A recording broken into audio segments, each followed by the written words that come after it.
Well, we'll open the meeting if everyone's ready. If not, it's too bad. It's open. Right. So we start off just like to acknowledge these recently known people whose land we gathered today to hold this meeting. I declare the meeting at 6 p.m.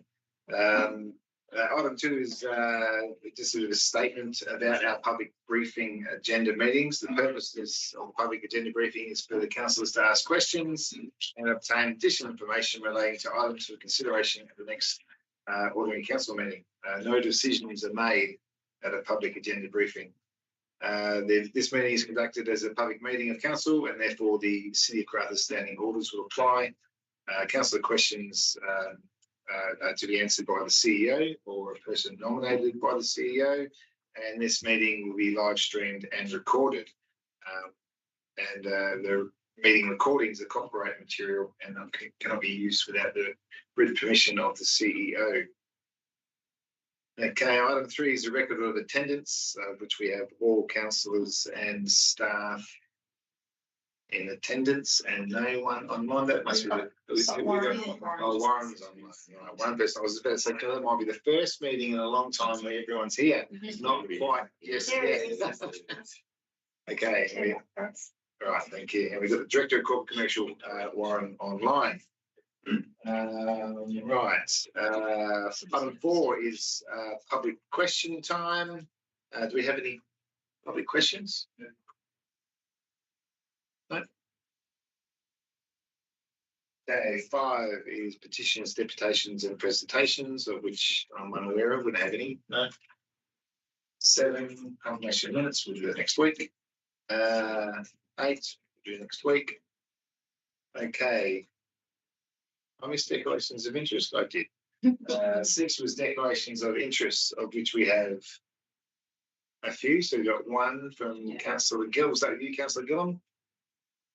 Do you want me to say it? Yes. Well, I'll give you the piece of paper from the top of my memory. 10.6. So yeah, 10.6, which is the Wickham South Park. The nature of my interest is direct financial due to the fact that my husband Michael Gillen is an employee of Rio Tinto, and Rio Tinto are a funding partner of this project. That's the third one. I have 3. 9.4 is for the quarter divestment. I work casually for the PKUC, and they are current tenant of the quarter. And 10.2 and 10.6. 10.2 being Karratha Bike Park and the Wickham Bike Park, and 10.6 is Wickham South Park. Use it recreation area is Rio Tinto funding. Is for these. My husband is an employee of Rio Tinto. But just to clarify, is it a direct financial? Is it indirect for 10.2 and 10.6, and the direct for 9.4? I don't. So what is your colour? Yeah, it's interesting. Okay. On the same, on 9.4 quarter investment, as I've actually got proximity and an indirect financial, but is it a direct financial? They're not claiming any money from the quarter itself, so indirect financial. Clarification for the councillors. Indirect financial and proximity. Yeah, sorry. That's not leave the room because it's proximity. Proximity, in what way do you have real property? I work in the quarter building. I don't think it's a proximity. So just indirect financial. Yeah, proximity is where you have a house next door and you're going to benefit. That's a indirect financial then. Yep. So I can stay in the room with that. Yep. Yes, you can. Okay. So I work at Kilkimber University Centre. Okay, in the quarter building. And just 10.5 golf course driving range, relocation. I'm a social member of the golf course as an impartiality. Thank you. Councillor Rooks. Yes, item 10.6, Wickham South Park, Utrecht. Financial interest. The nature of my interest is my partner's employed by Rio Tinto. So can I just confirm, is that, you said direct financial? I said direct because my intention is that my family directly benefits financially from Rio Tinto. Yeah, correct. So right. It's direct. That's right. Happy to stand corrected though. No. Okay. Yeah. So just to clarify, then we have 4 people that will be out of the room for 10.6. Can I just clarify something? Sorry. So 10.2, we're not making any financial decisions tonight. Does that actually mean we still have to step up? It's a location decision. Seeking the advice of governance. Well, there's no financial discussion per se. It's just more a case of going out and seeking for funding. So I'm not 100% sure, but I would have thought that there's no direct financial interest at this point in time on that matter. So did you want to ask the director? Director, I'm just wondering online, Warren, did you have any advice in terms of conflict of interest? Could you perhaps repeat what the situation is? I lost that last bit that the manager was updating. Want to just mention it, Councillor? Yeah, sorry, thanks, Warren. Just we need to know if we need to leave the room because the decision tonight is not a financial decision, it's a location decision that we're making on the bike park, which is 10.2. However, it does mention in the report that Rio will contribute funds to the project. So the issue, councillors, quite often is if it's that significant and direct is whether you personally have a decision, a role in making the decision. So for example, if you're on the board of Rio Tinto and you're part of making the decision or you're part of the executive making the decision, then that's the direct significant impacts. But if you're an employee of Rio Tinto, then all that you are doing particularly is noting that there is a role as employee, but it's not significant and you well within your rights to remain within the room for the discussion.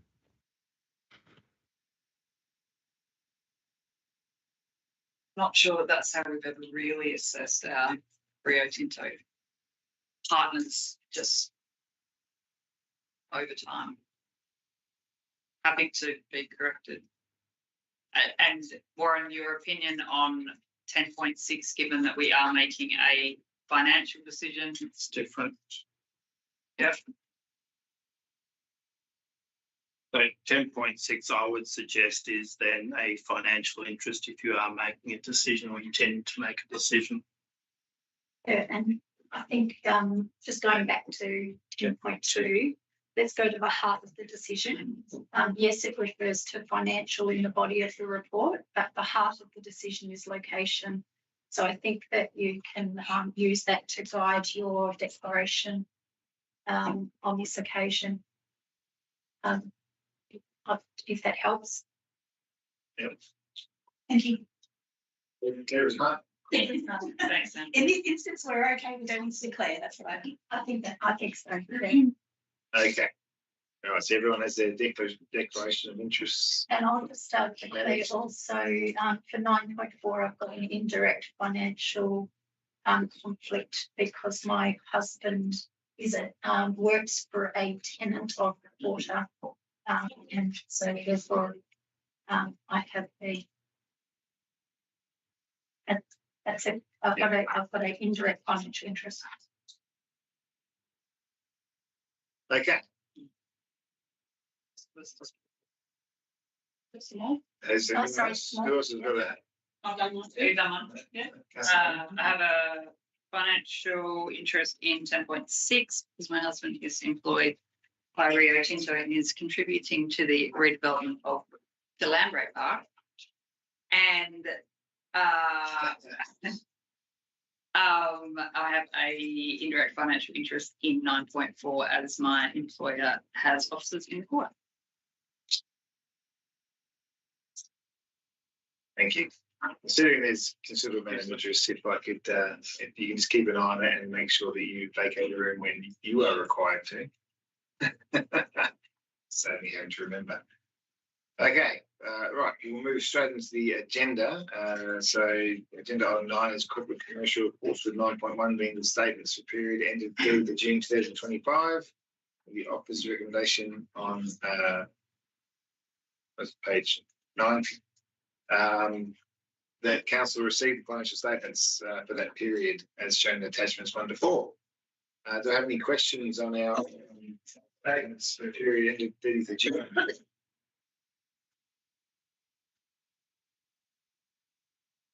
Right. No questions? Okay, 9.2 is our list of payments from the 1st of June to the 30th of June 2025 with the officer's recommendation on page 24. And there's the council received the list of payments totaling $10.5 million as detailed in attachments 1, 2 and 3. Does anyone have any questions on the list of payments? I had one, Mr. Mayor. Yes, Councillor Furlong. I've got to find it. Apologies.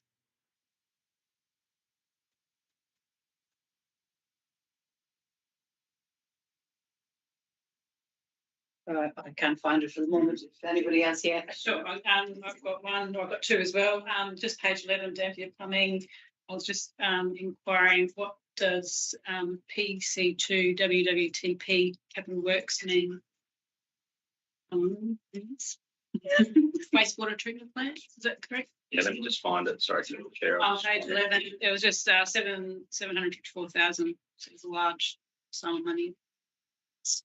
It is. So is that at Practical completion to Sorry. wastewater treatment plant capital works. So through the chair, it's progress claim 2. Progress claim 2 for the new wastewater treatment plant at the airport being delivered under their contract. Still, yeah, that one. And then page 28. Scroll down the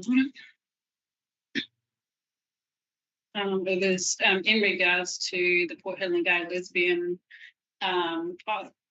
performance. I presume they put her on. It was for $10,948. And was that the event that was on the shelf for 80 people? Through the chair, I'll need to take that one on notice. I was just comparing the amount and the amount of people. I think there was another one we had, like Joan the Giants, we paid like a $5,000. So I don't know if that was the total thing for Joan the Giants or was it a part payment as well? Just trying to compare, performances, where we paid, I think, $24,000 for a regurgitator recently, but that was over 2 nights. That was a lot more people involved. I'm just thinking value for money. And if, I suppose, if we can maybe think about performance in future and I suppose, or even if we did a survey with the community to figure out what people want. I know it's hard. I know we're trying to be diverse in what we deliver our community. It's fantastic. But yeah, just so if I can interrupt, councillor, so we'll take that as a question. Yeah. And we'll respond to you first of all about what did that money cover. Yeah. And then also we can provide you with a little bit of commentary around value for money from a community perspective. Yeah. And your broader comment is well made. So we'll take that on board. Yeah. Thanks. Yeah, that was actually my flags was my comment as well. It was that for one event. I didn't pay that much money. Right, thanks. So we'll take that question on notice. Thank you. Okay. Any other queries on our list of payments? No? All right. On to 9.3, which is the investments for period ended 30th of June. The officer's recommendation that council received the investment report for the financial period ended 30th of June 2025. Anyone have any questions on our term deposits or our investments that we currently have?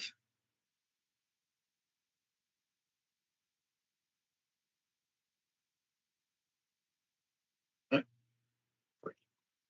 Other than noting that there's been a 0.25% rate cut, which might finally follow through with we'll be getting pretty good returns at 5%. Okay, no questions on our investments. All right, 9.4 is the quarter investment. Divestment, sorry.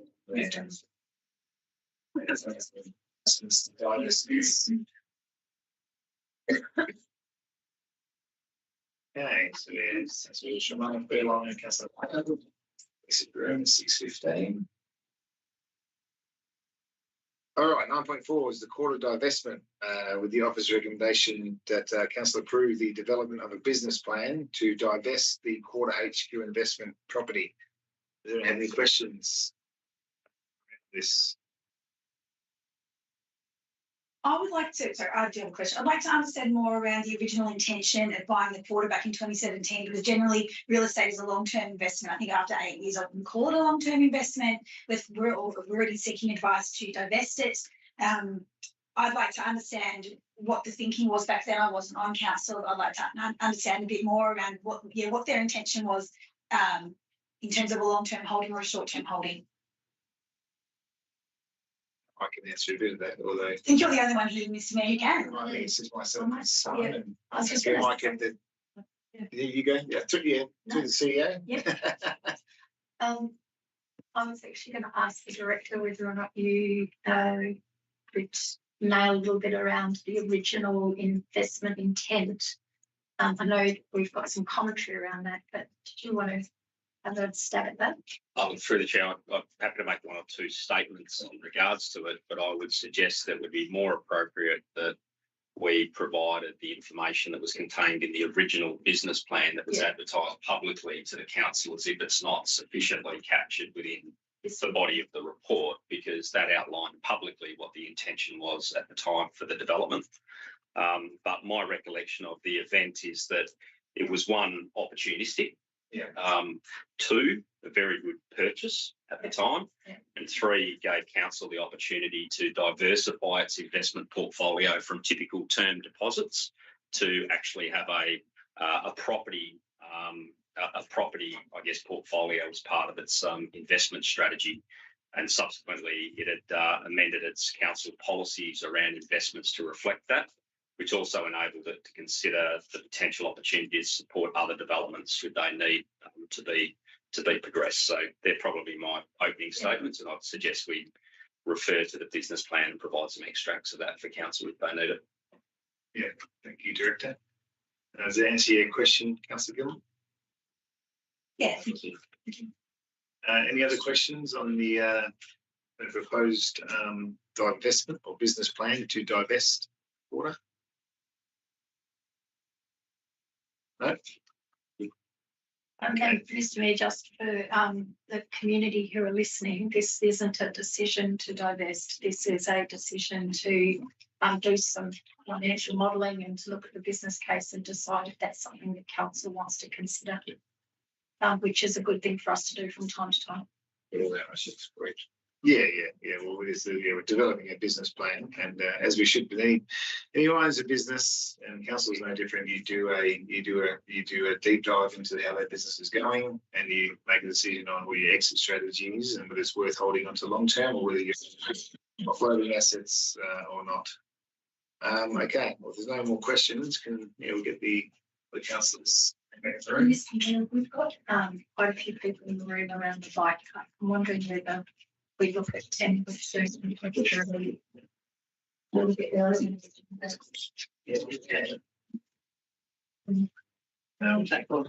Exercise.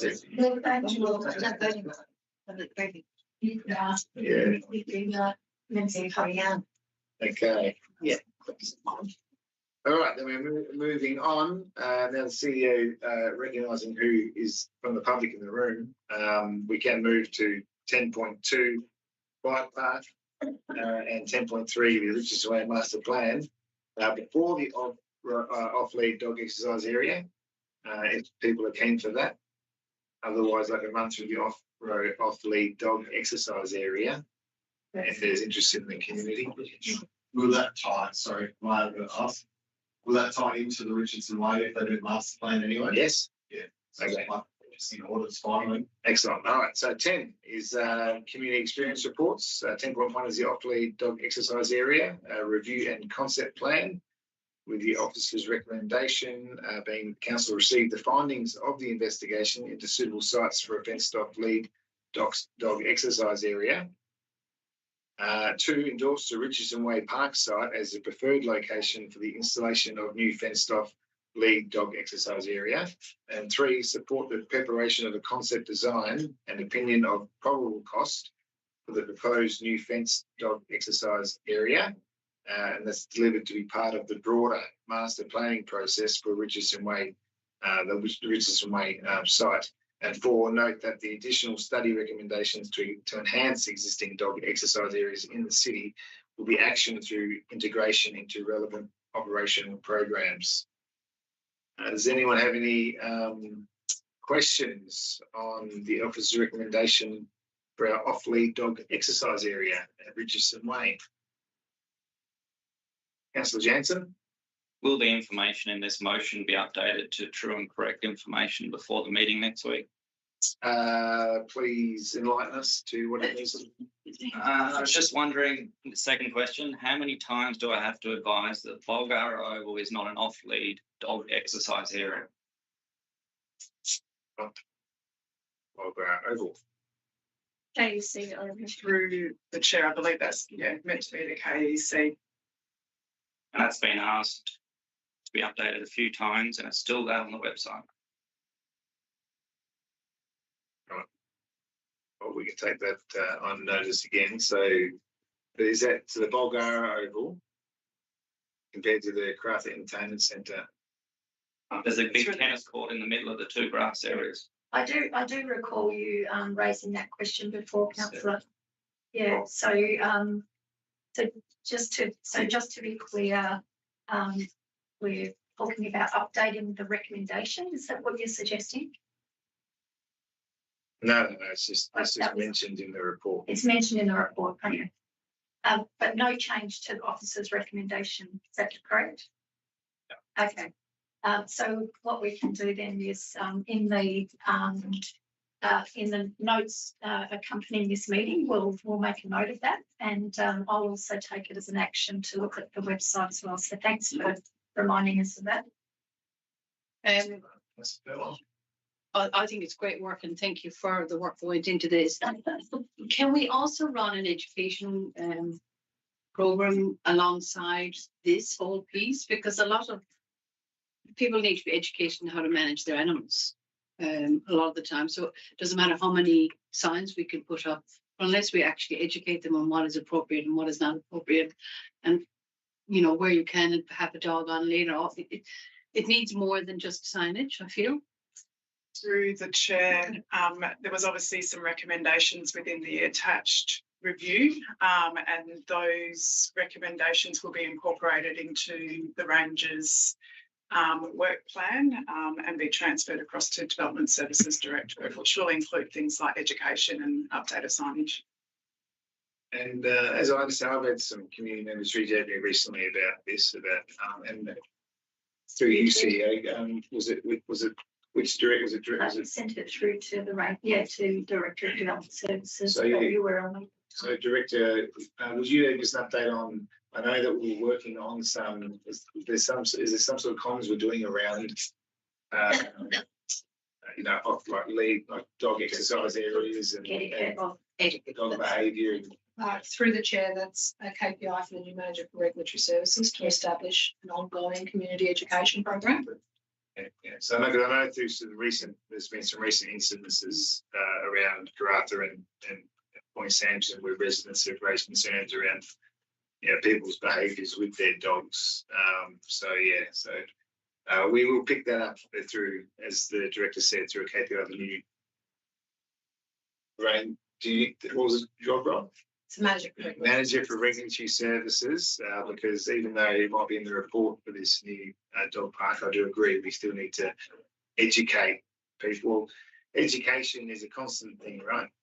Generations of people coming through, you need to keep teaching them over and over again what the expectations are, to do certain things within society. It's like when you see ads around, speed kills, same thing, we run those ads all the time.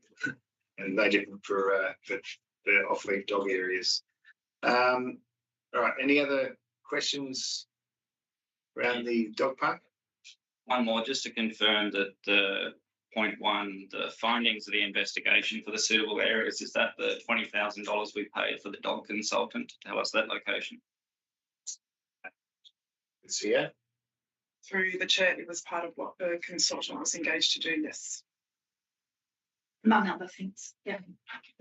Garcia asked a question about will the residents of Richardson Way be advised or get some feedback about the intention of putting the park there? a consultation with the local community? Sorry, through the chair. So there was consultation that was undertaken with the community to identify suitable locations and preference for locations, including people's preferences in terms of where they like to walk their dogs.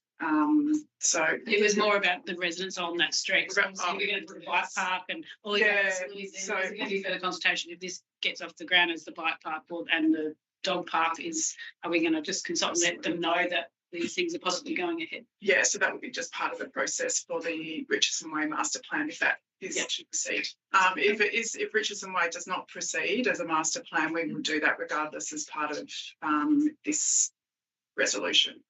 Through the chair, it's also worth noting that should council support this proposed location, it requires a formal designation under the Local Government Act as an off-lead area, and typically I would expect that the community would be consulted through that process as well. Right, any other discussion on that?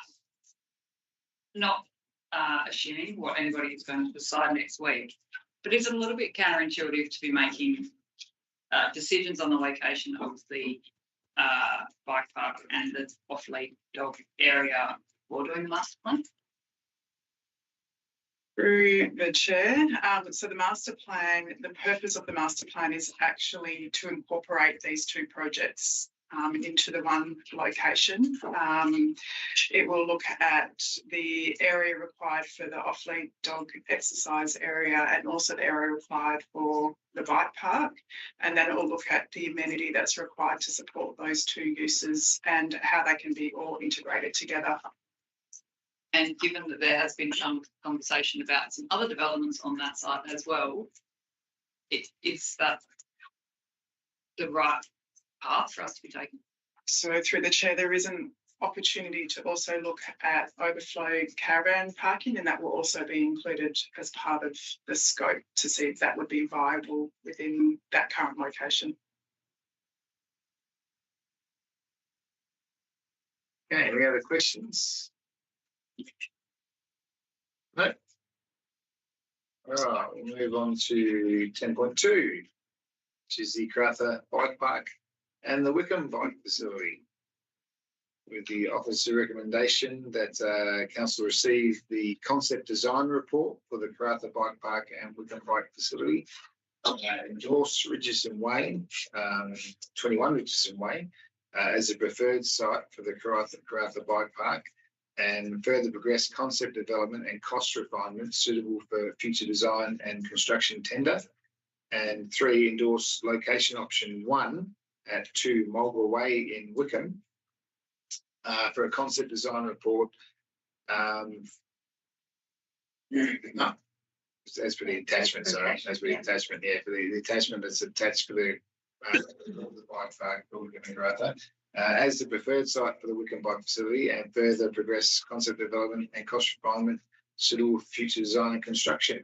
And 4, request the CEO to seek funding for project implementation, including an application to the Community Sporting and Recreation Facilities Fund, the future funding round for the Karratha Bike Park.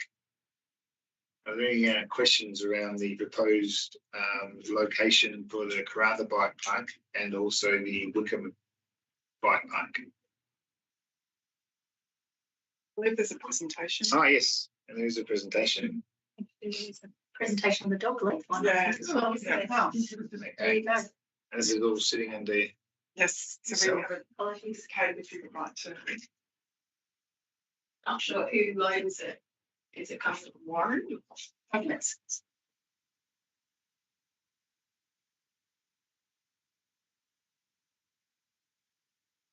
want to move on to the bike?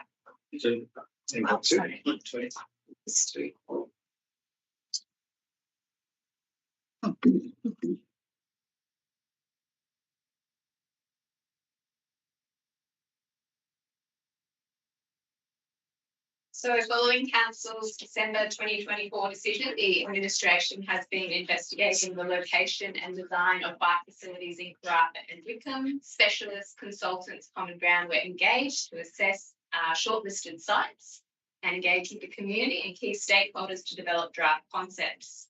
So in Karratha, there were 3 sites considered, Richardson Way and 2 at Bulgara Oval. In Wickham, the old hospital site on Mulga Way was considered with 2 location options within that site.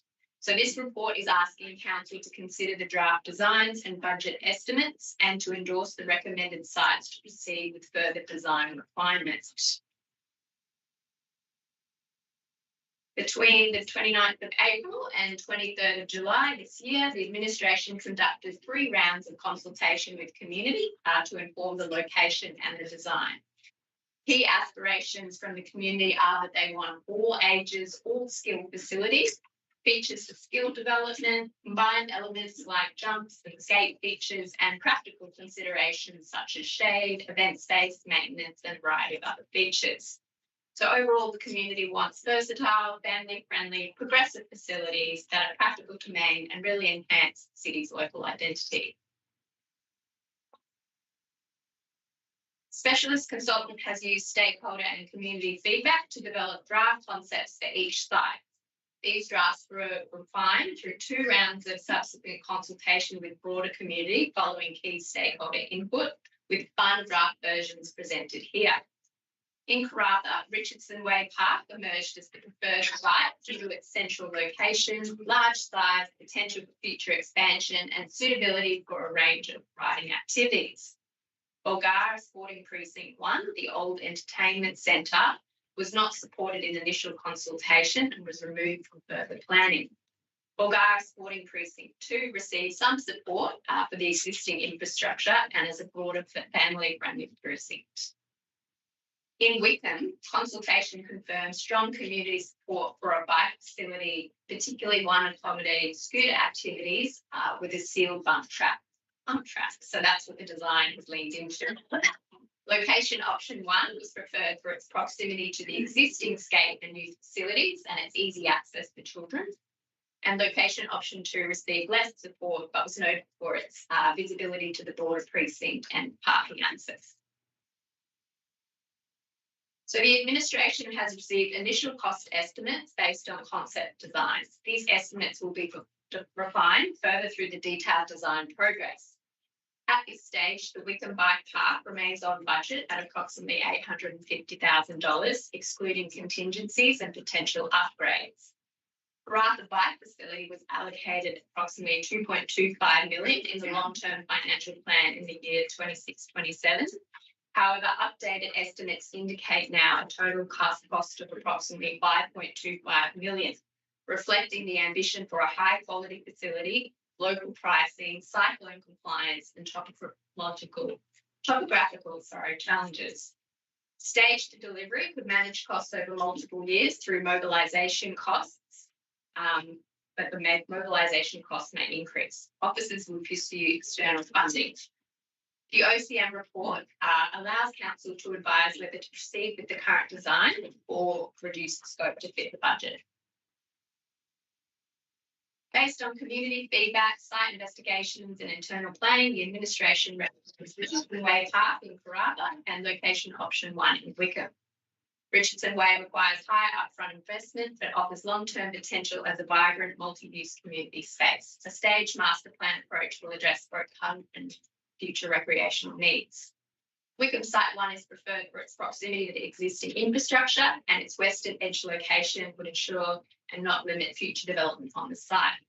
With council endorsement, the administration will refine and design costs and develop staging plans to support further design and construction methods.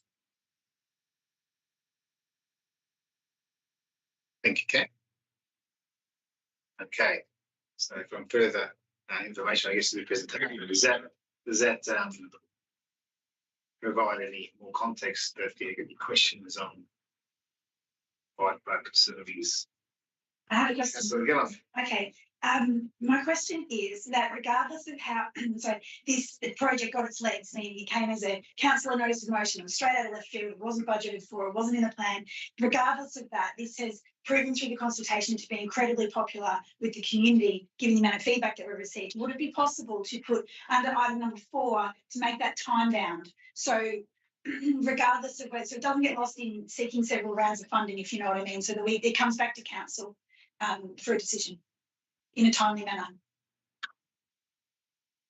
Through the chair, so that, yes, you could include that as an amendment to the recommendation, if you would like to. I don't have a specific date in mind. I'll be happy to defer to the administration to your expertise on what a fair amount of time would be. However, I would like to see it be time bound, please. Yeah.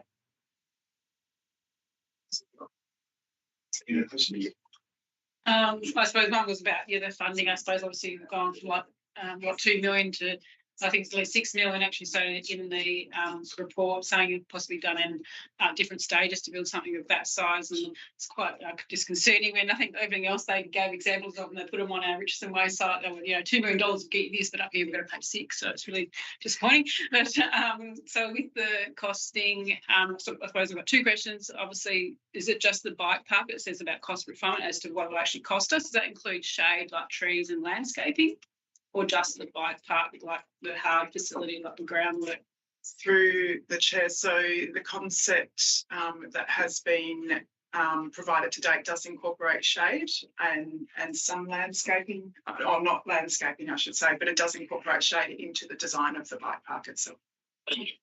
And then it goes also regards to funding. What's the likelihood of us actually getting funding for this program or project?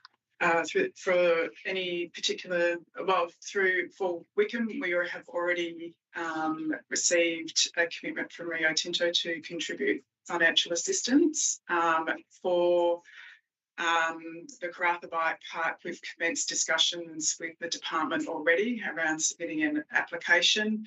I would say it's probably favourable. We haven't requested any CSRFF funding for a few years now, and there's strong community support behind this, and it's incorporated into our community infrastructure plan. So those are some of the key things that are required when we submit those applications.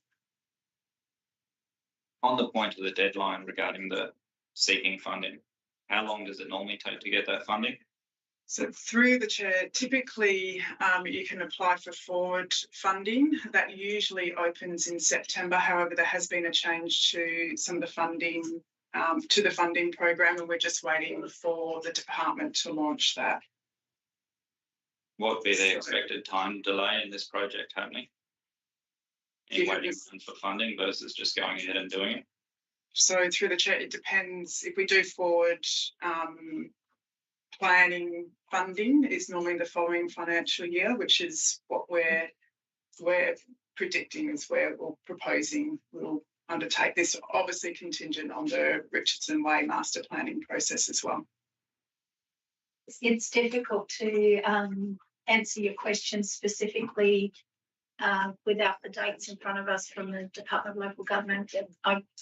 Having seen those cycles in the past, you're probably looking at least a sort of 6 to 9 month decision-making process. The trade-off of that is that you'll be getting state government funding to the tune of maybe 50%, somewhere between 1/3 and half would be funded by an external party. So there's obviously a timeliness, but then there's also value for money for the community and getting more bang for your buck, if you like. I suppose if the funding wasn't received through an external source, would this item need to be put back into the community infrastructure plan in regards to the importance, level of importance, as to what gets funded first, given we've got so many projects on the infrastructure plan? So through the chair, we do have money on the long-term financial plan for this project for 26-27. It's not the full amount, hence why we're looking to apply for funding. We would consider this in amongst all the other priority projects that we have for within the community infrastructure plan. And as I said, it's also contingent on the Richardson Way master plan being completed and the additional amenity that would be required to support. So there's a few things that we would need to consider. I think we're working through the priorities of the community infrastructure plan presently, but we do have momentum with this.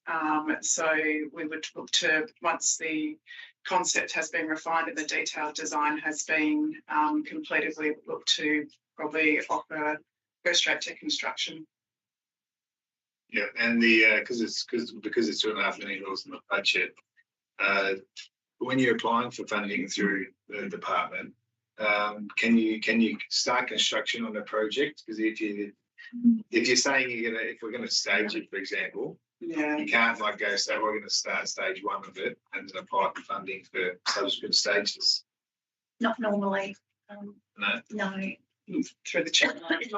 Probably wouldn't for this project or this particular Karratha project. We're probably not even sure how we would stage the construction of a bike park at this time. We would need to undertake that work, which is the next part of the process. Yeah. Sure, more questions will be raised once we The other thing, go through the Richardson Way master plan. Yeah, and through the chair, the other thing too, you're talking a little bit about prioritisation and budgeting and external sources. We also are periodically looking at budget reviews. We have strategic planning workshops where we're looking at our priorities for the year ahead. So I would be saying that this would be a project that you'll see coming before council on a regular basis as we're going through budgeting and prioritisation.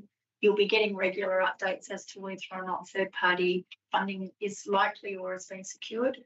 And at any of those stages, you can be providing us with your feedback as to whether or not you want us to dial up the prioritisation or dial it back. So this is not a set and forget. It'll be on your project list going forward. Yeah, and with everything that's part of our community infrastructure plan, it's the same thing, right? We only have external funding, and then sometimes it's happened in the past where we've gone out asking for funding for a certain amount of, we've put certain projects up the fund, and we're really wanting money for this project, and then the decision maker in the state, the department goes, we're going to fund you for this one. They go, oh, we're going to wait, so we're going to do this project first, depending on the funding that's coming through. And that's happened in the past as well. But that'll be a journey we go on as we have this ambitious community infrastructure plan and try to work out how we're going to fund it all. I do have one comment, and it kind of comes back a bit to our question capacity. or a comment? No, a question, of course, was where I'm briefing. It comes back to our capacity. It, as Councillor Gillam said, it wasn't part of our original plan. It was something that was brought through in a motion. So I'm nervous that something else is going to get lost. We have a need for gymnastics. We have a need for all our rectangular sports. Like, this is a fantastic project, but I am concerned that it will knock something else off our priority list because we don't have the capacity. So the question is, do we have the capacity? So through the chair, obviously when this notice of motion was presented last year, we had to reprioritise our projects based on the capacity that we had to be able to deliver on this particular project. It has been incorporated into the forward planning of not just the planning team, but also the delivery team. We can move projects backwards and forwards depending on capacity and availability of funding. What I can say around some of these key priority projects within the community infrastructure plan is that we have substantial planning to be done on those projects before we will be seeing any construction. So whilst the delivery team might be constructing this project, the planning team will be planning these more substantial priority community infrastructure projects that we definitely know we have in the pipeline. So like I said, we can definitely turn things up and down, shift things backwards and forwards, and it's between two teams that we're trying to support the delivery. They work very closely together to ensure the timing is there to deliver, I guess. As long as I need to feel confident that it's something else, it's not to the detriment of something else that we have been working on.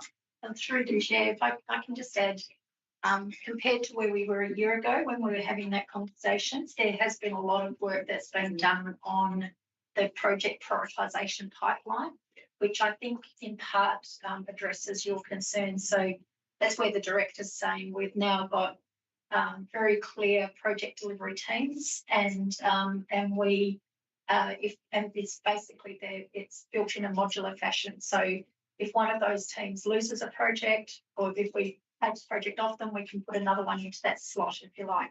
So we weren't talking like that 12 months ago. So I think you can feel a bit more confident that if you approve this project to go ahead, it will be scheduled in and it will actually have its slot in the pipeline, if you like. Any other questions on the bike parks?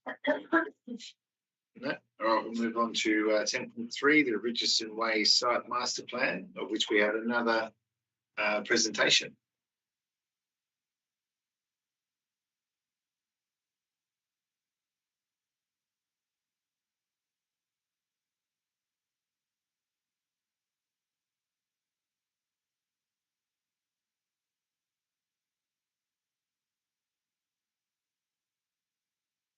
Lot 365 in Richardson Way is a strategically located, undeveloped 5.87 hectare site in central Karratha, owned by the city. It's near the Sea Ripple Land Precinct and the CBD, making it ideal site for future community infrastructure.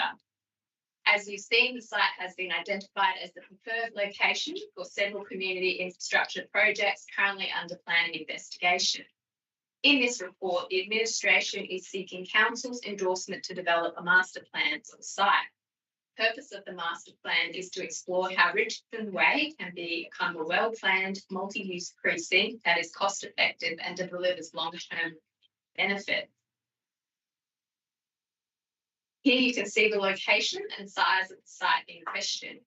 Community consultation for the bike park project has shown strong support for the Richardson Way site, with community highlighting its central location, connectivity, size, and potential for co-located community uses.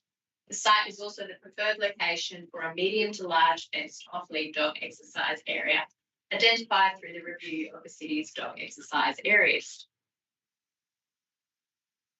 Given the site's scale and its general greenfield nature, a master plan is essential to ensure it's planned cohesively and the future uses complement each other.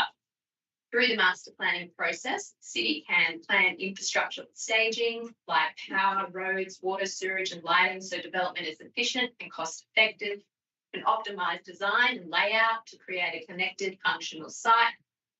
We can assess the feasibility and the best location for the community uses, such as the bike park, the dog exercise area, as well as potential other uses like inclusive play spaces, open recreation area, and shared facilities. We can also address environmental factors more strategically, like drainage, flooding, storm surge, to support more sustainable development.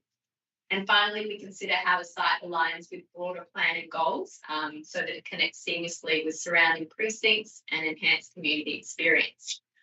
Overall, through this process, we give council confidence that Richardson Way is developed thoughtfully and in a way that is cost effective and long-term benefits. So the recommendation in this report, we're seeking council's endorsement to proceed with the master plan at an estimated cost of $100,000, which we will reallocate from projects within the 2025-26 budgets that are currently on hold. If endorsed, the administration will engage a consultant to deliver a master plan covering things like site analysis, infrastructure and flood assessment, stakeholder engagement, concept layout, cost and staging plan, and the integration of the two previous projects discussed. So in conclusion, Richardson Way master plan process will ensure the sites develop cohesively, strategically, and in a way that benefits community and city for years to come. Okay. As you can see, this one should have been first, maybe. List. So as you can see, this is what's going to bring it all together. So the recommendation is the council approve the development of a master plan at the Richardson Way site for potential location of community-based infrastructure and development. Does anyone have any questions on the master plan, the planning that needs to go in to ensure these two projects can cohesively live together? No? Yeah, arts and everything is right in the middle of that area, isn't it right? And is that going to be incorporated into all this? Through the chair, I believe it is going to be incorporated. Just Review of existing crosswalk. A bit of through the community infrastructure plan as well, they've identified that they'd be incorporated into a larger community precinct. So we'd be looking potentially at a facility there or either, but certainly it'd be staged so that they're not going to be suddenly moved without a home. Yeah, and we have had initial discussion further forward. And I presume they are going to look in, obviously, the reason for looking at moving outside of us due to flood and storm surge in that potential area. So is they going to include possibly raising that area, or, I mean, looking at drainage or protecting that area if we're going to spend, you know, millions of dollars on a new facility or community area? I don't know. So through the chair, that's the purpose of the master plan, to understand drainage considerations. Yeah. Through the chair, we've got significant flood modelling data as well, and we're currently looking at Bulgara drainage again. So there's a lot of internal work that's been done to understand the movement of water and how it impacts on that site, and that'll be a consideration in the design as well. Yeah, because now, yeah, floods into that, which is my area quite bad currently. Yeah. That's enough. I know we're talking about our master plan for Richardson Way, but given some proposed uses, will it obviously include consultation with the golf club, but will it actually include connection? Because obviously those two facilities are going to be quite well utilised, particularly if it is overflow caravan park. So just making sure that there is appropriate ability to cross the road, that the golf club is prepared for potentially more people, etc. Through the chair, obviously they'll be involved in the engagement process. We feel the uses on this site would complement, definitely complement the golf club.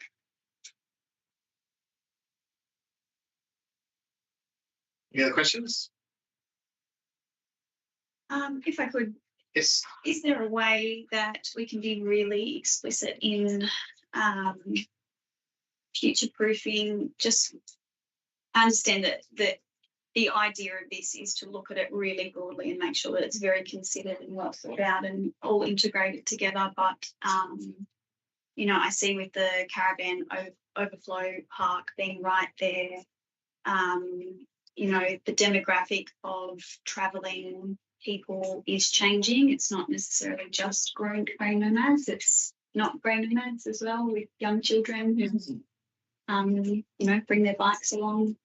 I'm concerned just from plans that I've seen that there doesn't seem to be very much parking and that sort of thing. Can we be really quite explicit in allowing for future proofing? Looking at things that we've implemented in the past, we outgrow our infrastructure quite quickly, even in the bus times, I suppose.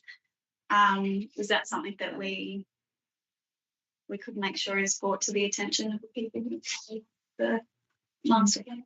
Sorry, through the chat. So you're asking specifically around car parking, inclusion of car parking, or just making sure it's? I suppose the capacity, yeah, looking at future capacity and the fluctuation of people coming to town. Yes, we can match. Or is it the fact that a master plan should be done that incorporates the country club as well as Richardson one? Because as we know, we can't go overflow there. We got on the agenda tonight as well. We've got the relocation of the driving range. We've got the potential of looking into a permanent tourist park, and the old driving range is one of the sites we're looking at. So there's going to be a lot happening, as to Councillor Root's. I suppose you're articulating that a little bit, but there's a lot happening within that location where there will be a lot of people movement. Yeah. Yeah. So I think is exactly why we're talking about master planning. Yeah. And it's coming back to, we've got some really great ideas. Co-locating some of these things together makes a lot of sense because we can then have some shared facilities, you know, just thinking like public toilets, for example, you can kind of have shared facilities, but we absolutely have to make sure that we've got a really good plan. So I think you're starting to pick up some of the I think on the East Coast, there's people that travel and will stay at caravan places because of a facility like we're proposing. Correct. So if this was all to get across the board. But yeah, so I guess probably the next question following from that then is that we're going to be doing a CBD precinct plan, and the Richardson Way site is identified as part of that precinct plan. Yeah. The Country Club has its own master plan, yet they're all going to be connected together. Correct. So if we're doing just a master plan on Richardson Way without taking into account. Does that interlock? So through the chair, we are taking into account all those others. So while it's not visible, I guess, through the separate individual reports that we're presenting to council for decision, we are looking at obviously a separate project around suitable caravan park locations and the amenity that would need to support a viable or feasible opportunity with for such a development. We're looking at the Sea Ripple master plan that has been developed and that has been earmarked for potential review, taking into consideration Richardson Way and some of the changes around potential caravan park and movement of the driving range. So whilst it's not visible here, they're the conversations that are happening at the officer level. And consider, road widening or whatever for those areas, and then if you did build a pedestrian tunnel underneath the roads, that's a lot of well, that's what they do down in Baton. I don't know, there's a lot to consider, isn't there? Through the chair, I might also mention that we do have a land allocation study that is underway at the moment, being delivered by Lee's area, that again is looking at all the different land uses for all our, not just community infrastructure, but also tourism infrastructure. So that's another big piece of work that's underway at the moment. And through the chair, I would strongly suggest you do not tie this to the precinct structure plan. That process is statutory and will take a lot longer to get through than a master planning exercise will. Yeah, it's more just the consciousness around all the bits that they all will eventually interconnect and come together. Okay, any other? And just can we? Oh, good segue, because going into our next. Councillor Nunn, you feel? Just probably a question around the actual caravan park location review. Is there a risk that it comes back to say Richardson Way is the perfect site for need audit? Because that makes all of this. Through the chair, Richardson Way is not the preferred site for a caravan park presently. It's only been identified as potential. Excellent, thank you. Okay, there's no more questions. We'll move on to 10.4. This is the approval to endorse the community infrastructure plan, of which we have another presentation.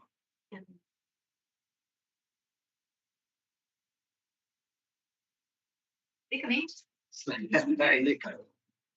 You're working your heart.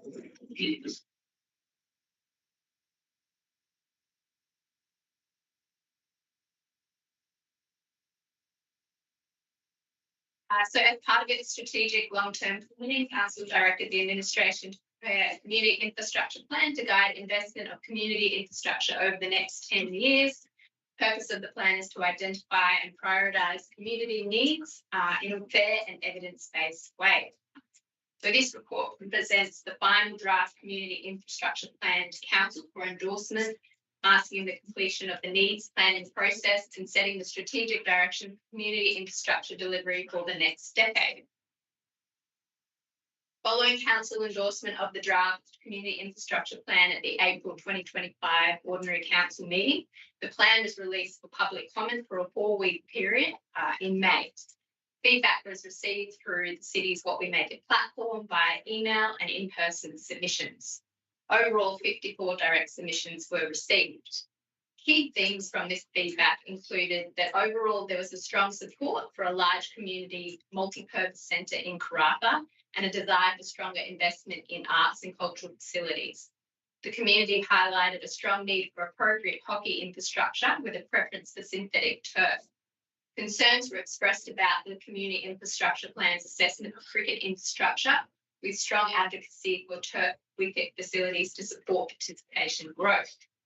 Other feedback included reiteration of support for a purpose-built gymnastics facility and dedicated rugby fields precinct and other rectangular sports. There was also requests for additional squash and club room facilities at the Karratha Leisure Place. And there was feedback for more water-based recreational infrastructure across Karratha, Dampier and Roebourne and Swigan. And finally, there were calls for stronger alignment of the plan with the city's disability and access inclusion plan and support for changing place projects. In response to this feedback, the final draft community infrastructure plan now includes 4 additional citywide directions, bringing the total to 12 citywide directions. The first is the completion of a water park and splash park feasibility study to explore location, operational requirements and types of water play across the city, rather than being limited to Dampier alone, as in the original draft CIP. Second is the inclusion now of a statement on improved access and inclusion to ensure all community facilities, both existing and new, meet enhanced accessibility standards. Thirdly is now acknowledgement of the need to continue to work with community organisations, clubs, local and state associations to support the development of their own association strategies to assist a more joined-up advocacy approach. And fourth, there's a focus on building safe, smart and adaptable facilities. This includes integrating crime prevention through environmental design principles and incorporating scalable digital infrastructure. Updates have also been made to project-specific actions, along with the addition of 2 new projects. First, the Bulgara Oval Master Plan proposed project has been revised to reflect the updated cricket assessments with turf wickets to be investigated through a staged approach. The hockey facility project scope has been updated to explore playing surface options, which can be co-located with other sports, with community feedback strongly supporting the synthetic turf. Beach volleyball courts at KLB are recommended to undergo further investigation to determine the most effective use of the site, given some feedback that historically there's low utilisation of this area and could be a more valuable use of the space. In addition, there's 2 new projects that have been added. That is the Roebourne Place Planning Project. Out of respect for Sorry Business in Roebourne, direct re-engagement with the community on the draft CIP was not undertaken. Instead, the administration took feedback from the Strategic Community Plan and the Roebourne Recreation Precinct Master Plan engagement process. And this project 45 will explore opportunities such as healing hub, bike park, suitable locations for a new men's shed, which were raised through this engagement process through the place planning project process. And project 46 added is around the Emergency Evacuation Centre in the Eastern Corridor, including advocacy and design considerations for this facility to ensure that the community has access to facilities during crisis events.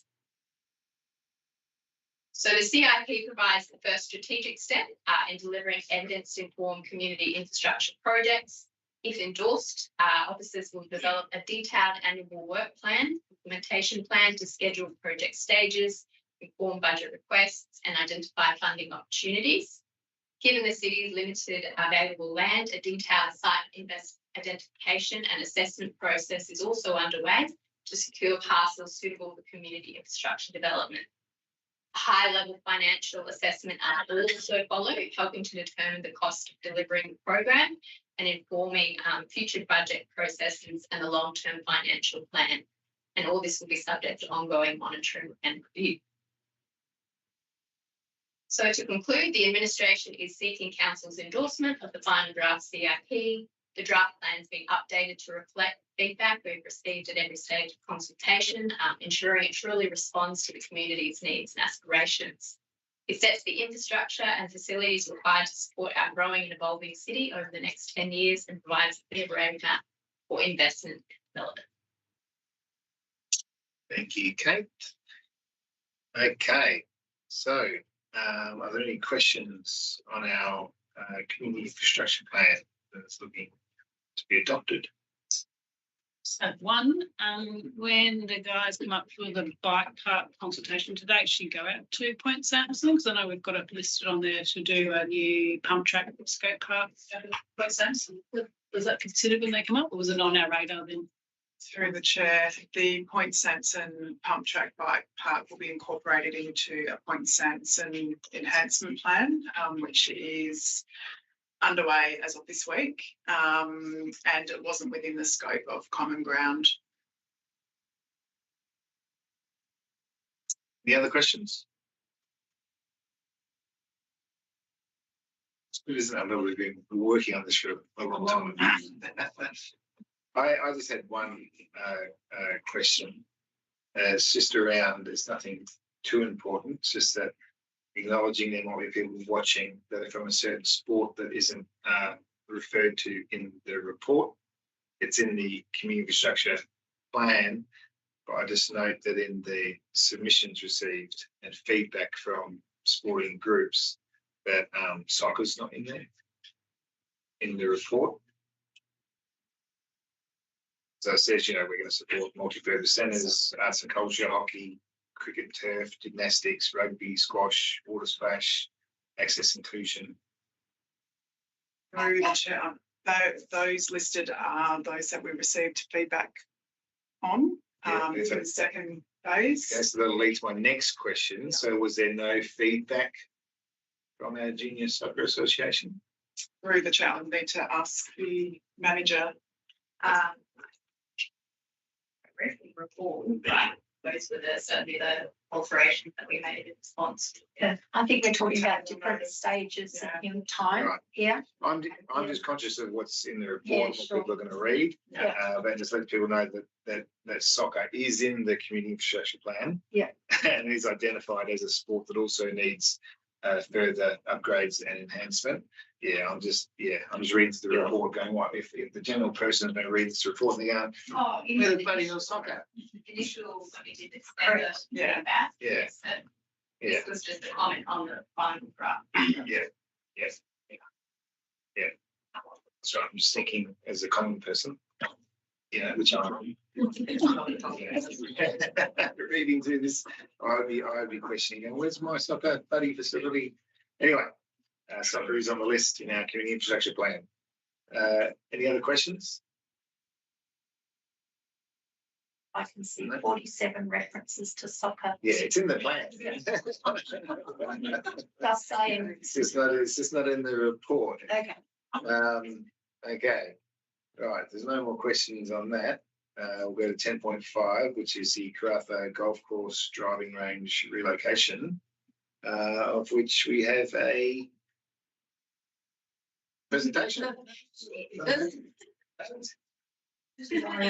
I roll today.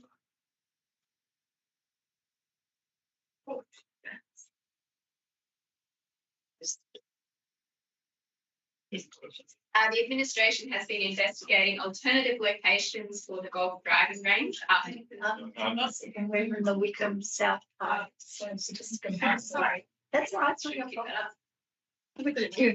That's a good one. Yeah. Golf course. Yep. No, we don't golf course. You can stay. You can stay. We just had the wrong presentation up there. Yeah, for a few seconds. Thank you, Kate. Thank you. The administration has been investigating alternative locations for the golf driving range after considering that the current range is too short and doesn't have the barriers needed to stop balls crossing Sea River Road. Public safety has been our key priority. To address this, we engaged a specialist consultant who assessed the existing site, looked at alternatives and compared them through a multi-criteria assessment process. They identified a preferred site and a high-level cost estimate for the works. The report before Council seeks endorsement to progress concept planning investigations for relocation of the range at the recommended site and proceed with interim safety works at the existing range site. The study identified 3 potential site configurations for the relocation of the driving range. The assessment included consideration of the Australian Golf Facilities guidelines to ensure alignment with best practice standards. As shown, the options were option 1, relocating the driving range to the east of the entrance road with an easterly orientation into the existing wetland and floodplain. Option 2 was reorientating the driving range within the existing site aligned to the southwest. And option 3 was an alternative alignment within the site. This conflicted with the caretaker's house and land not managed by the city, so it was ruled out early in the process. The slide also shows the very high-level preliminary cost estimates received for these configurations. The consultant's analysis found that option 2 to be the best option within the existing site. However, the administration is recommending option 1 instead. This is because preliminary planning for a major tourism accommodation park is focusing on the western side of the entrance road, which would clash with option 2 if both were progressed. So there are both positives and challenges with option 1. On the positive side, the reconfiguration provides an 80-metre buffer to the main road, so no safety netting is required. It also has easy access to existing infrastructure, and it's the preferred option of the Karratha Country Club. The challenges include that there would be a need to clear mature trees and wetland areas, significant earthworks, and the site has a high flood risk. This raises both environmental and financial impacts, as well as the risk of damage and disruption from flood events. The easterly orientation may also cause some glare issues for users, and the location does not align with the existing Sea Ripple Master Plan. These matters can be designed through the detailed design process managed.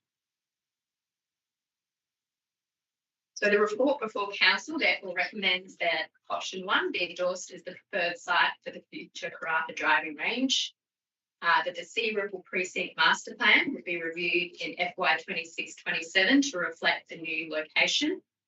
And in the interim, the city would deliver short-term remediation works to improve safety at the existing site. This includes approximately $100,000 in fencing work, subject to Council's endorsement. We also are seeking additional budget in the current year to progress site survey and planning studies to inform the concept design work. Thank you, Kate. Okay, any questions arise from that around relocating the driving range? I have a question around the mature trees. Are they able to be relocated? Who's the expert? Look, I'm going to say through the investigation or the next stage, we'd need to do that. All the flora, fauna, and all the surveys that the managers referring to are going to need to be undertaken. And obviously, what can be retained in terms of any of the remnant vegetation that's there would have to be assessed as part of that. So I can't give a definitive answer as yet. And it's probable that we'd be able to retain a fair portion, but there'll be sections that will need to be cleared. Yeah, but I guess what I'm saying is it's not definitive that we're going to be removing all trees and that can't retain some or relocate some. Or, yeah. How wide is the driving range?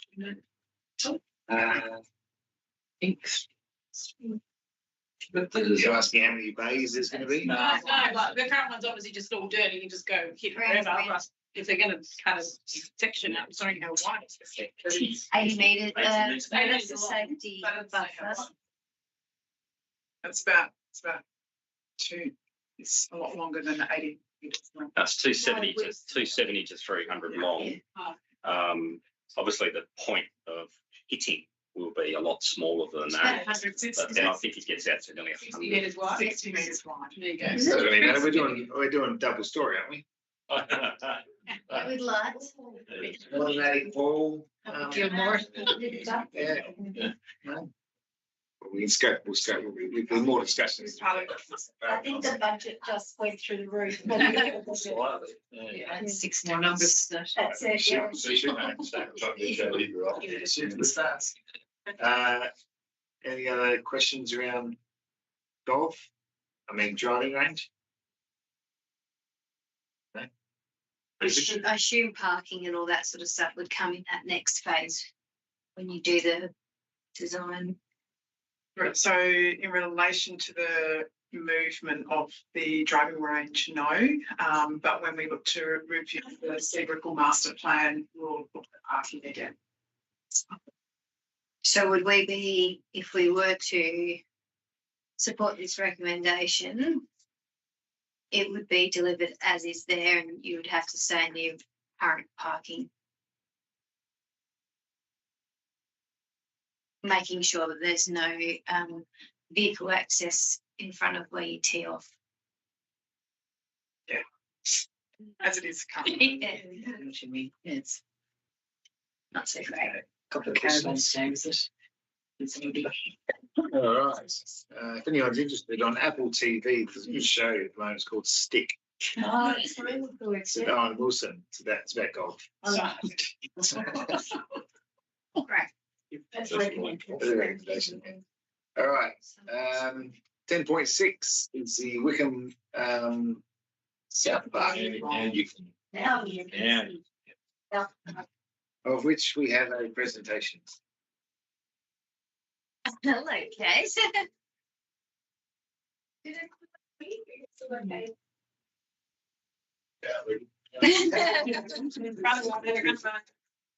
Thank you. Thanks for coming. Find us some more TV show recommendations.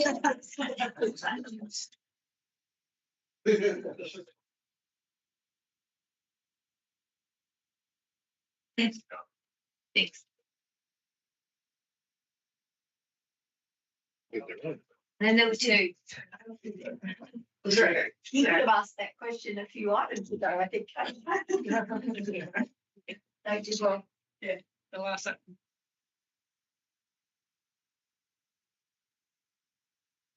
Is he typing away?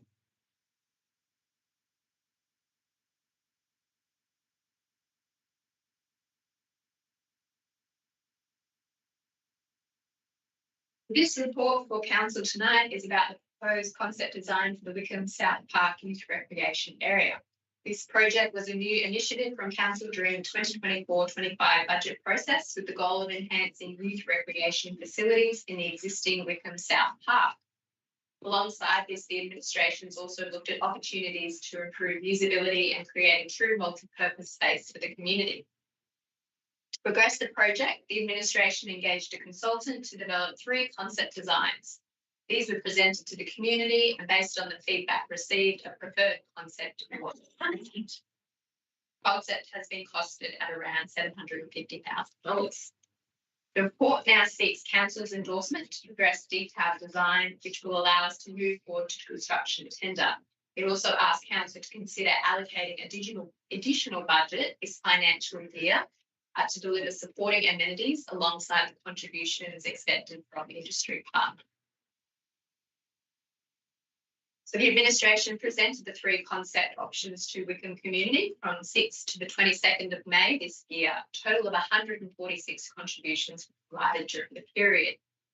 Key feedback highlighted that in addition to a half basketball court, the preferred concept should include bouldering, hit-up wall, handball, and basketball and netball rings.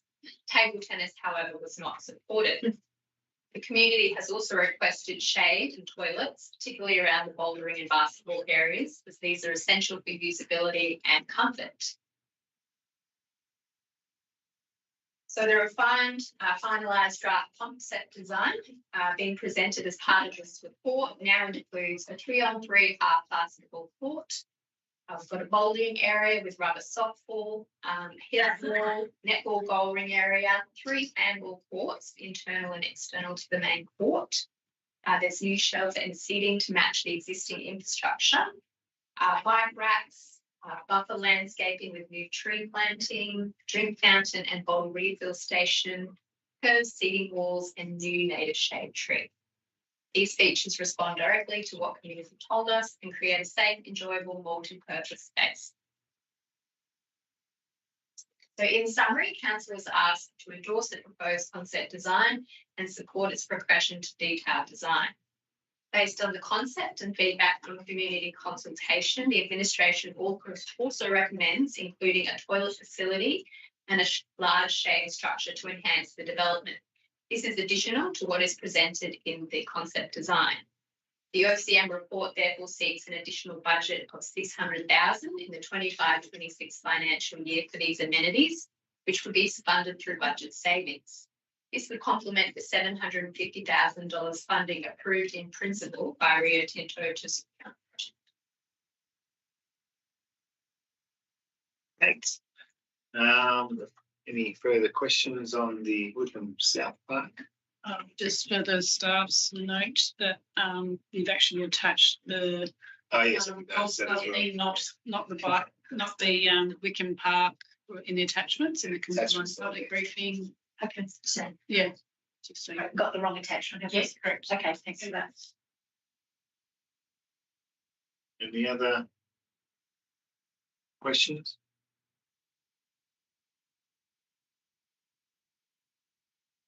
So I do like to see our Rio Tinto do everything in Wickham we get funding for. They're Karratha too, aren't they? It's not them down. Yeah, no. No questions? No? Anybody? Again? Only had statements.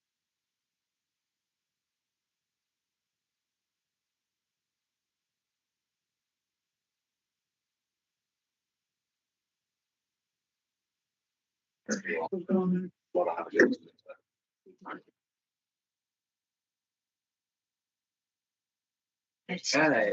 right, moving on to 11, development service reports. At 11.1, we have the new local planning policy, DP 26, of which we have a presentation. Yeah.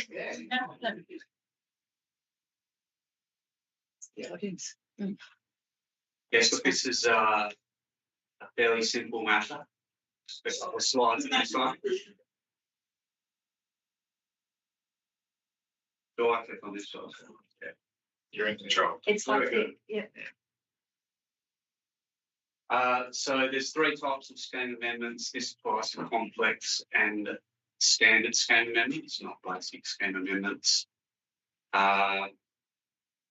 The key reason for this policy is to provide guidance to those who are submitting scheme amendments about the sort of information that's required, but also to provide the opportunity for early engagement prior to the formal scheme amendment process, starting in accordance with the legislation, which starts with the council considering the scheme amendment for initiation.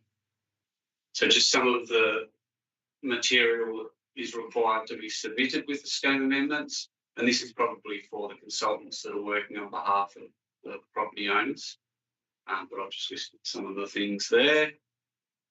And so preliminary consultation is if it's considered required. So this won't apply to all scheme amendments. It will be for those proposals that are considered high impact or not aligned with the planning framework. So the focus is on community impact, strategic fit, consistency, and so those preliminary, if you like, processes would only apply where deemed necessary. And just the bottom point is that beyond the scheme amendment, if there's variations that are made during the development assessment process, they can be considered based on the likes of public interest and planning rationale. Yes. Thank you, Chair. Any questions on this planning policy? So through the chair, the policy intends to do two things. It's to provide guidance, where at the moment the regulations provide none in respect to what is required to be submitted with a planning scheme amendment that's submitted to the city.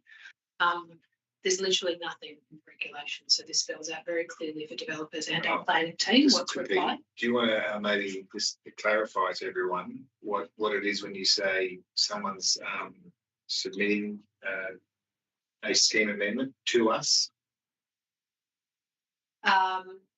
So you're all familiar with what the planning scheme is and what it does. So that's our statutory guiding document for how we make decisions on planning decisions. Somebody, for instance, owns a piece of, and the easiest one to reference is the latest one we had, which was Lot 1 Dampier Road.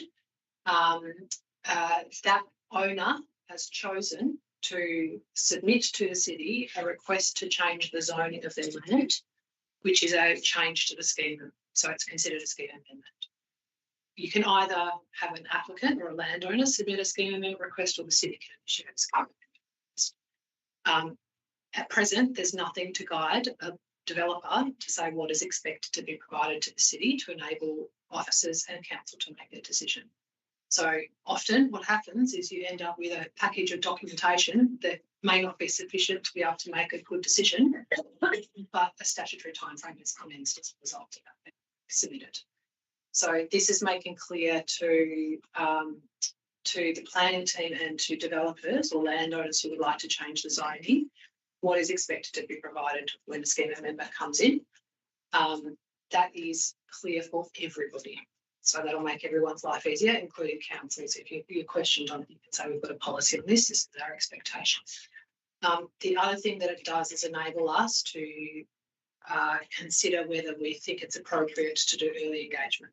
So at the moment, once an initiation request is received or a scheme amendment request is received, all we can really do is process it through to whether or not council choose to initiate. Council then has limited options. You can either not initiate and it falls away, there are no statutory appeal rights, or you can initiate and then it goes into a formal advertising period. What this allows us to do, or it does not align with our planning strategy, is to seek preliminary feedback from neighbours or the community about whether or not they've got any thoughts on it, and then that can help inform the decision that council makes about whether or not to initiate it, so that you've got more information up front when you decide whether or not you're going to support the initiation. Does that make sense? Yeah. Do other local governments have a similar policy? Yes, we've taken this pretty much line for line from Kalamunda. Yep. And can I ask why Kalamunda? Because they have had to deal with similar issues to us with urban fringe scheme amendments. Yeah. Excuse me.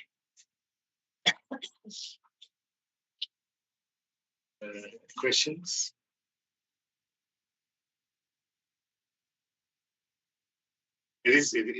It's complex, but then when it's explained well, it's scheme amendment, changing the zone, you can sort of understand it. The long and the short of it is it gives applicants clearer direction on what's to be provided. It ensures that when the officers receive the application, the relevant information should have been provided. And then if it's a controversial application or it doesn't align with our strategic framework, the council, through the planning team, have the opportunity to seek preliminary feedback so you've got more information when you make a decision on whether or not to initiate. Okay. Thank you, Jan. Thank you, Lee. If there's no more questions on that, we'll move on to 11.2, which is the development application. Oh yeah, there's a presentation on this one. Yeah. Cool, there's numbers that I just go. Solve them. Right, so 11.2 is the proposed renewable energy facility. Yes, thank you. And I have another quick presentation on this. So this is out at the Fortescue Roadhouse site, 900 ground mounted solar panels, facing away from Northwest Coast Highway. So there are no glare issues, and that's been evaluated by an expert. And the only reason this is being presented for council consideration is because under the planning scheme, this is considered a use not listed, so it's not listed in the zoning table. Any use that is not listed in the zoning table must be considered by council to consider its compatibility with the objectives of the scheme and for the precinct, which this development application is considered to be. Is there any questions on the 900 panel solar farm going in at Fortescue. So the proposed not used listed, is that just for this block? It's not relevant to any development on any piece of land, it's only specific to that block? No. Through the chair, do you mean, so if someone else was going to build one further down the road, for instance, a solar farm, would it still be proposed use not listed, or is it only presently under the way our land use definitions in the scheme work? Yes, it would be considered a use not listed, but this DA relates specifically to this site. Correct. Not ours. Yeah, that's right. Yeah. So all DAs are site specific. Yeah. Okay. That only relate to I'm land. just relating to solar panel installations in general. It's still not a use listed anywhere, so there's only for that. Not presently. Through the omnibus amendment, which council will remember we initiated some months ago, which is still with the WAPC to be get formal approval to advertise. The intention is that we remove the provisions in the scheme relating to use not listed being required to go to council. And I believe we're seeking approval to introduce a renewable energy facilities land use definition as well, which will capture this. Yeah. Thanks. Yes. Given this isn't a huge solar farm, why are they doing this? And they're closed. Is it to run the camp, to run the greenhouse, to provide power to someone else? Greenhouse that's closed. I might defer to the manager on this one. It's to offset the energy use of the queue. How many rooms are currently there for that camp? Look, this report refers to in the order of 40. But there's more than that. That's only the front portion. Yeah. There's I don't know the exact number. I thought that there's a lot of panels. I know there's more than that there. But is this a permanent fixture then, John? Or is this just for the life of the camp? Well, they're seeking permanent. They're not seeking it for a time limited approval. So, it's longer term. And because this would have been, this camp would have been approved well before our policy around time limited camps and such forth. This is back in 2009. Is it still currently being used? The camp? Okay. Is it? Is it? It looked very run down. If the empty roadhouse doesn't help either. Yeah, go back. All right. Any more questions? No? Okay. 12.1 is the 7 Mile Waste Facility construction of a new landfill cell. Of which there's no presentation. That's our presentation. Okay, so Josh is gone. We just lost another one. Right, the officer's recommendation is that council agree to invite tenders for the construction of landfill cells 3 and 4 at the 7 Mile Waste Facility, based on the scope of works outlined in the report, and 2, provide local public notice and advertise, and advise the CEO of the Department of Local Government of the city's intention to conduct a tender for the construction of landfill cells 3 and 4 during the local government election caretaker period. Are there any questions on all landfill cells? Just on cells 3 and 4, what sort of time frame would that give us in terms of what they get filled based on our 1 and 2? So it's a good question. So through the chair, we had estimated that cell 1 and 2 were going to have a life of around 7 to 8 years. These ones they're roughly the same size, so we would expect similar. That said, we're bringing this to council now, and we're slightly ahead because we've had significant increases in volume of material that's come through. So I can't predict exactly, but if you look at history, it would suggest we're going to be somewhere between 6 to 8 years. June, that's what we're doing a waste strategy. Yeah, through the chair, obviously, the more we can divert, the better.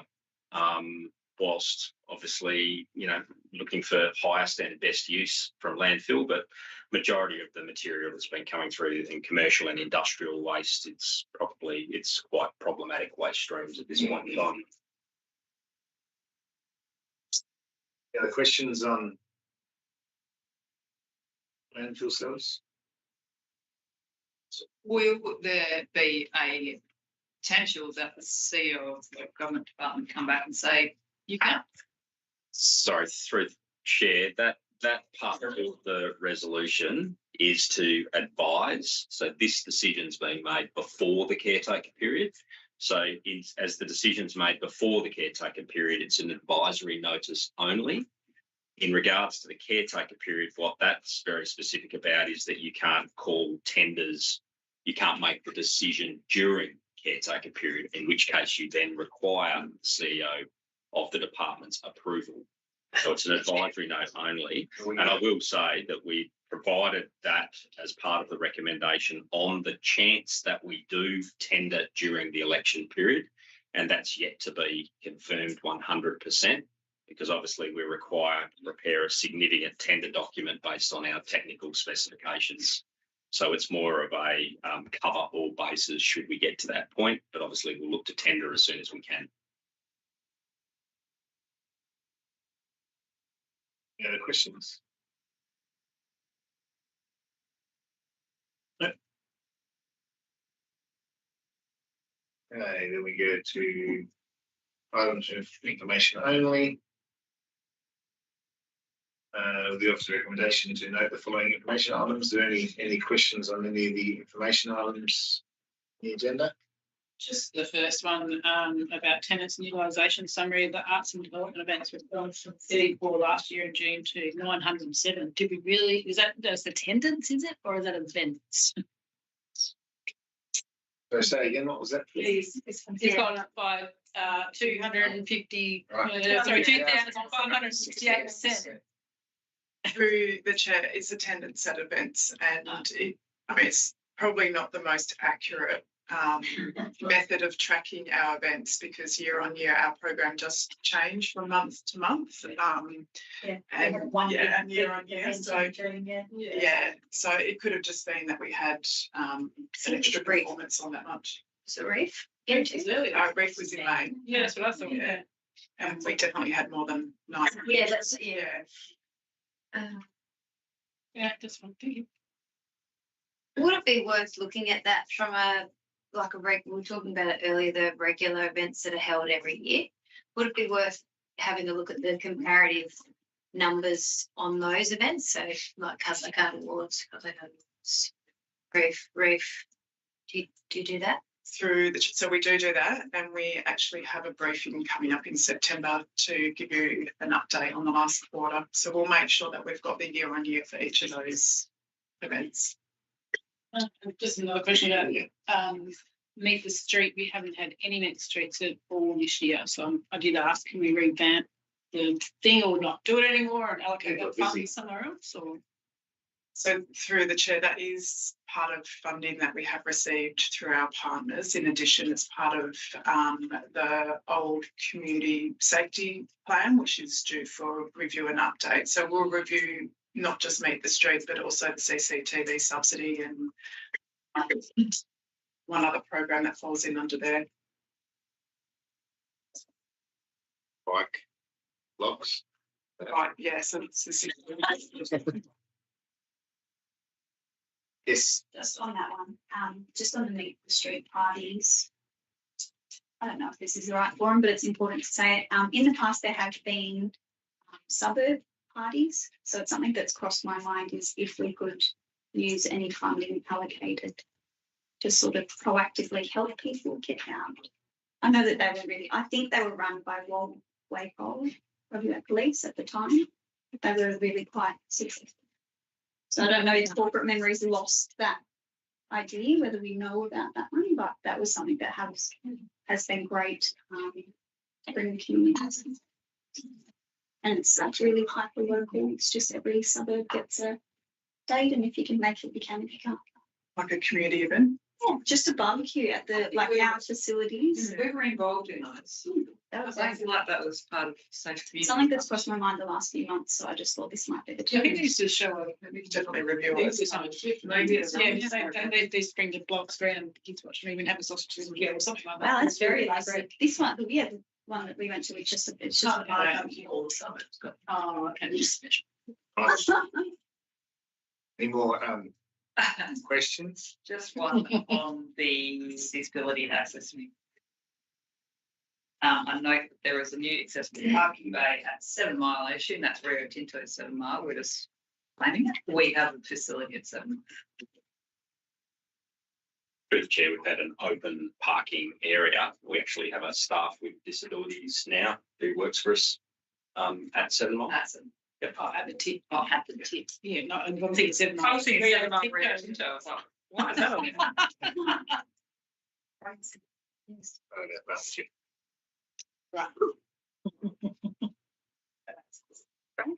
All right, any other questions on the information?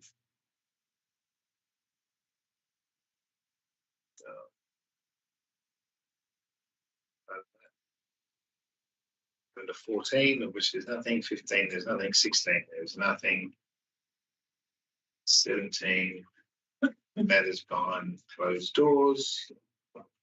Of which we had one item. Yeah, that's it's not Not available yet. Yeah. Is that your report or is it what you're waiting on? it's Natalie. that's going to be Natalie. That's Natalie. Yeah. Right. Okay, I wish we don't have that yet. So that is it's everyone. That is all in the agenda for tonight. Meeting closed. Meeting closed. 7:41 p.m. Right.